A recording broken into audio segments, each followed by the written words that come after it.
सोचो क्या हो अगर अचानक पानी से भरी 30 इंच की पाइप तुम्हें अपने अंदर खींच ले। जब तक तुम्हें समझ आए कि हुआ क्या, तब तक तुम उसके अंदर अंधेरे में सांस लेने के लिए छटपटा रहे हो और मौत बिल्कुल सामने हो। यही था पारिया डाइविंग डिजास्टर, जिसमें से सिर्फ एक डाइवर अपनी आप बीती दुनिया को सुनाने के लिए बचा। उनके पास एक गोप्रो भी था जिसने यह सारा हादसा रिकॉर्ड कर लिया था। ये उस हादसे से कुछ सेकंड पहले की फुटेज है। तो चलिए शुरू करते हैं। 25 फरवरी 2022 LMCS कंपनी के डाइवर्स के लिए नॉर्मल वर्किंग डे जैसा ही था। उन्हें पारिया ऑयल कंपनी के लिए मेंटेनेंस का काम मिला था। ये एक गवर्नमेंट ओन्ड ऑयल कंपनी थी जो वेस्ट अफ्रीका के ट्रिनिडेड में स्थित थी। उन professional divers Kazim Ali junior, Yusuf Henry, Faizal Kurban, Rishi Nagassar और क्रिस बूदरम के लिए रोजमर्रा के काम जैसा ही था। वो लोग पाइप के ऐसे सेक्शन पर काम करने वाले थे जो फिलहाल इस्तेमाल में नहीं लिया जा रहा था। ये 1200 फीट लंबी और एक यू के आकार वाली पाइप थी। यह पाइप बर्थ 6 से बर्थ 5 तक तेल पहुंचाने के लिए इस्तेमाल की जाती थी। बर्थ 6 पर जहाज तेल के टैंक को खाली कर देते और वह समुद्र के नीचे बिछी इस पाइप के जरिए रिफाइनरी तक पहुंच जाता। ये मेंटेनेंस का काम करने के लिए उन्हें पाइप को समुद्र के पानी से अलग करना पड़ता था। इसके लिए उन्होंने पाइप के मुंह पर एक स्पेशली डिजाइंड हैबिटेट को रखा। इस हैबिटेट के अंदर ऑक्सीजन के प्रेशर की वजह से ओशन वाटर उस हैबिटेट के अंदर नहीं जा पाता और उन्हें काम करने की जगह मिल जाती है। ये वैसा ही है जैसे अगर हम बाल्टी में गिलास को उल्टा करके डालें तो पानी गिलास के अंदर नहीं जा पाता। यह हैबिटेट 8x8 का स्ट्रक्चर होता है। इसके अंदर वर्कर्स को आराम से खड़े होकर अपने काम के साथ अपने कपड़े चेंज या इक्विपमेंट्स पहनने में आसानी होती है। उस दिन मेंटेनेंस के साथ एक और काम था। वह था पाइप में लगे एक हवा से भरे रबर के प्लग को बाहर निकालना। यह रबर का प्लग सिर्फ 2 हफ्ते पहले ही लगाया गया था ताकि पाइप से तेल या अंदर बनने वाले हाइड्रोकार्बन बाहर ना निकले। पर वो लोग यह नहीं जानते थे कि पाइप में पहले से ही डिफरेंशियल प्रेशर बना हुआ है, जिसे डेल्टा पी भी कहते हैं। डेल्टा पी को हम इस छोटे से एग्जाम्पल से समझते हैं। अगर हमारे पास 2 टैंक है जो बीच में एक पाइप से जुड़े हैं और इस पाइप के बीच में एक वाल्व है। अगर एक टैंक थोड़ा सा भरा हो और एक फुल, तो फुल वाला टैंक उस वाल्व पर प्रेशर डालता है और अगर उस वाल्व को खोल दिया जाए तो यह प्रेशर डिफरेंस एक फोर्स के साथ दोनों टैंक में पानी को बराबर करने की कोशिश करेगा। यदि इसके आसपास कोई इंसान हो तो वह भी प्रेशर के साथ इस पाइप में खींचा चला जाएगा। यही उस दिन हुआ। जैसे ही उन्होंने उस रबर प्लग को बाहर खोला, एकदम से प्रेशर से पानी अंदर घूमा और तेज घूमता पानी का बवंडर बन गया, जिसने उनके सोचने से पहले ही उन 5 को पाइप के अंदर खींच लिया। वो लोग इसके लिए बिल्कुल भी तैयार नहीं थे और ना ही किसी ने ऐसा कभी सोचा था। ये डेल्टा पी कितना पावरफुल होता है, ये इस वीडियो में आप देख सकते हैं।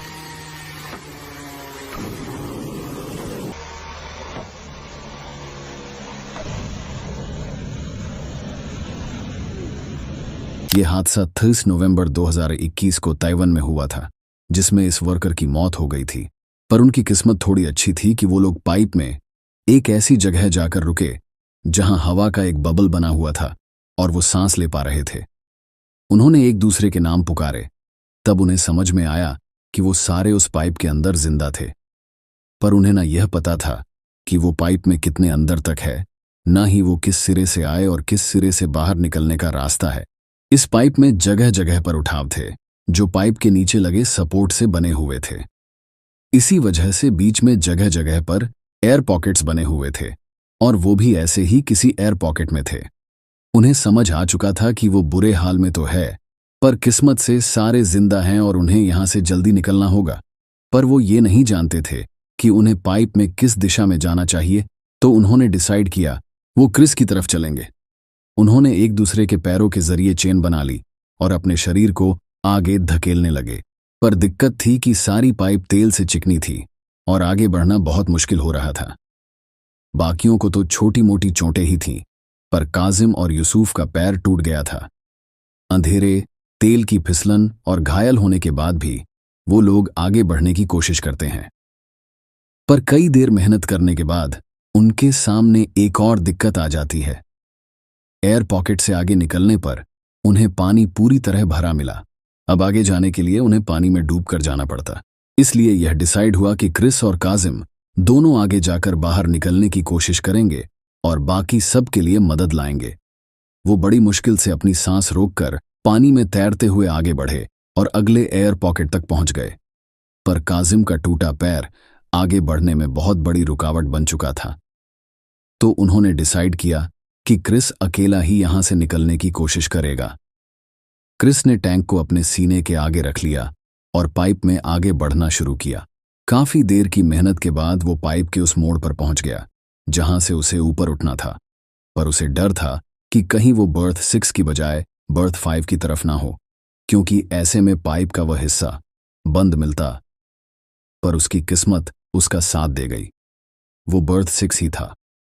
उसने वहां से चिल्लाना और पाइप को जोर जोर से बजाना शुरू किया, जिससे बचाव कर्मियों का ध्यान उस पर चला गया और चेन्स की मदद से उसे बाहर खींच लिया गया।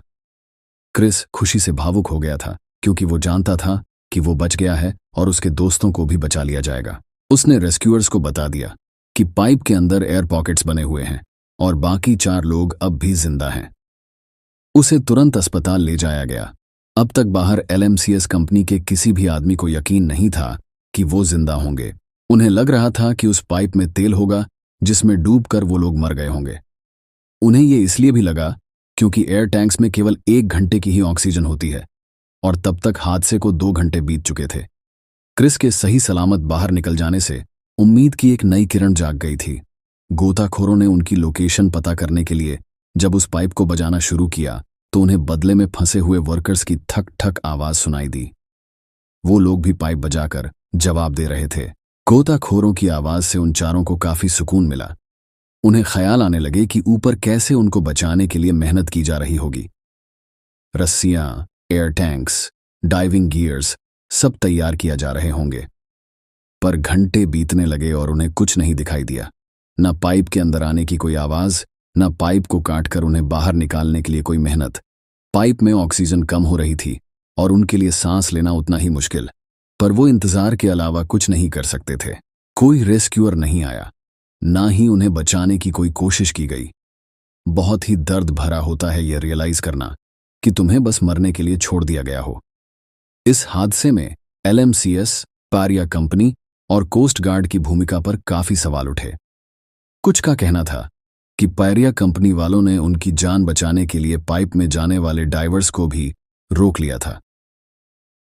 पर कंपनी का कहना था कि उन नौजवानों को बचाने के लिए उनके पास कोई ठोस प्लान नहीं था और अन्य डाइवर्स को अंदर भेजना और ज्यादा रिस्की होता। उनका मानना था कि वो लोग इतनी देर तक जिंदा नहीं रह सकते और अंदर से आने वाली ठक ठक की वो आवाज किसी और चीज की है। Because everything inside me open, I rescue you. Everything inside me open, I rescue what's going on. Nobody was making an attempt to rescue me. I always somebody who doesn't know what's going on, and I was always somebody who could control and see things through, and I feel like. Coast guard का कहना था कि उनसे कहा गया था कि Pariya company वाले उन्हें बचाने के लिए खुद कोशिश कर रहे हैं। पर सच तो यह था कि उन्हें बस भगवान भरोसे छोड़कर मरने दिया गया। 25 फरवरी को 5 बजे जब क्रिस को रेस्क्यू किया गया था, तब तक वो सब जिंदा थे। बहुतों ने माना कि उन्होंने लगभग 48 घंटों तक पाइप से वो थक थक आवाज सुनी थी। 27 फरवरी रात को पारिया कंपनी ने प्रेस कॉन्फ्रेंस कर बताया कि बाकी बचे हुए ड्राइवर को मृत मान लिया गया है।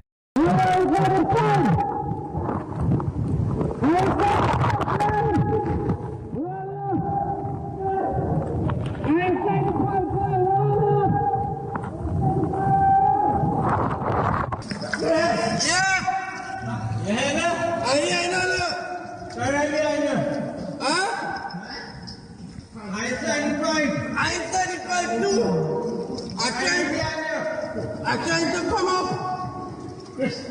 General. Yeah. Yeah. Right behind you, man. All right behind you? You're right behind me? Yeah. Huh? You don't know when you're trying to come up? It's not going up. Who making all that noise?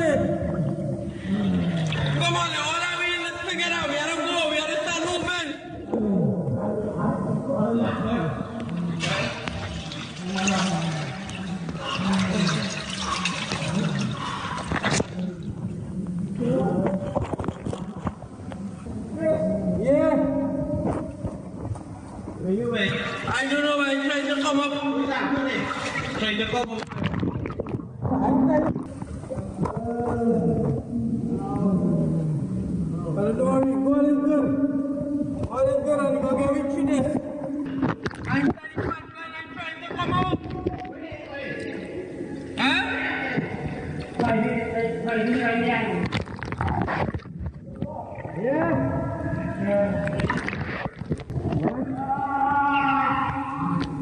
Who is that boy there? Yusuf? Oh, Yusuf? How long you have to walk before you meet Faizi? You and Faizi was together all the time? Right now, we are fighting. Right now. Who else with you? We are fighting alone. Can't with you? Right there. Right there where? Can't everything alright with you? No. Any limbs break? All in. Your leg, alright. Five, anything happen to you? Yeah. A five? No way. Yusuf, anything happen to you? Yeah, boy. What happened? Upon break. और अब ये rescue mission एक body recovery mission बन चुका है। फरवरी 28 की शाम 7 बजे कंपनी वालों ने फ्लश करके तीनों डाइवर्स की बॉडी को निकाल लिया, पर एक डाइवर की बॉडी नहीं मिली। 3 मार्च 2022 को ऋषि नागासार की डेड बॉडी को भी रिकवर कर लिया गया।